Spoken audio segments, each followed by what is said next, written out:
Hey guys, Tony, Circle Nation. Biden won the election, but everybody lost.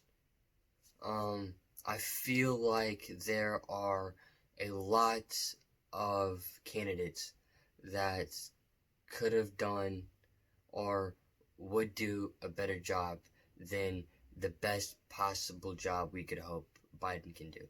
And I don't like saying that per se, but I just believe that there are a lot of other candidates who could do a better job. I don't feel like he's the top of what we have from not only the Democratic Party but from everybody. So I get that a lot of people wanted Trump out, but a lot of people who voted for Biden were voting for Biden, not necessarily for Biden, but they're voting against Trump, and I think that's important to remember going forward. There's a lot of things that I feel like Biden could have either done better, not done, or done differently. And I'd like to kind of get into that before moving on.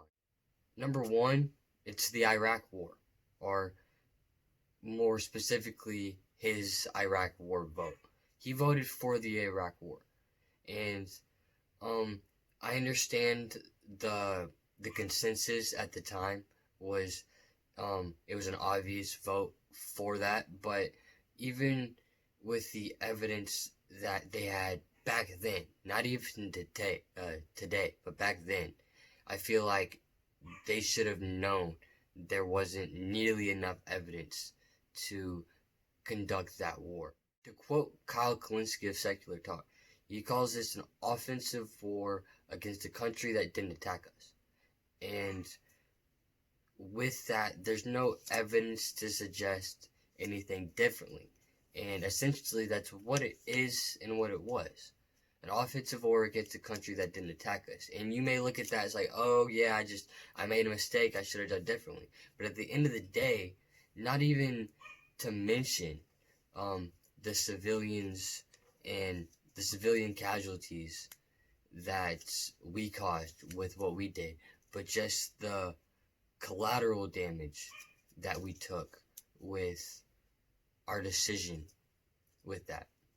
People died unnecessarily, and I can't just forget that, and I ultimately can't forgive that. We should have known better. Moving forward, Medicare for all.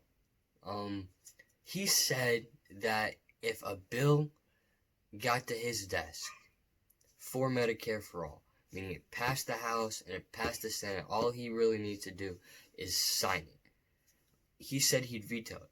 And I just can't understand for the life of me why a Democratic President of the United States would ever think to sign legislation so historical. That piece of legislation, just that idea of what we could do with Medicare for all, because every other developed nation has this in one form or another, but just the idea of being able to implement it, why would you reject that?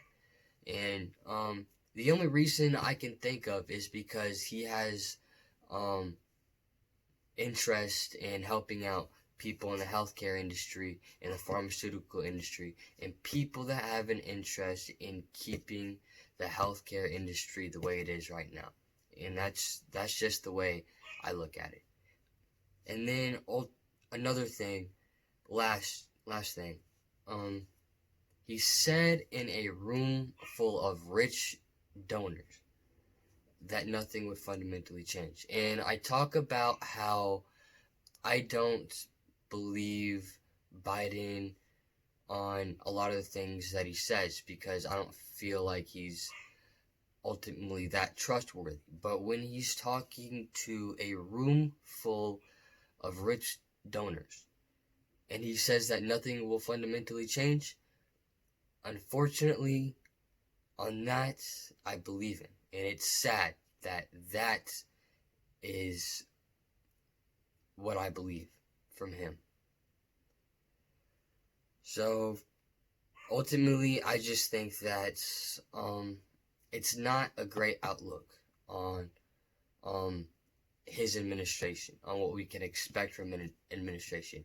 Yes, it's good that we're having Trump out in 20 in January 20th, but moving forward, we still need to do better. Thanks for listening. God bless. Peace.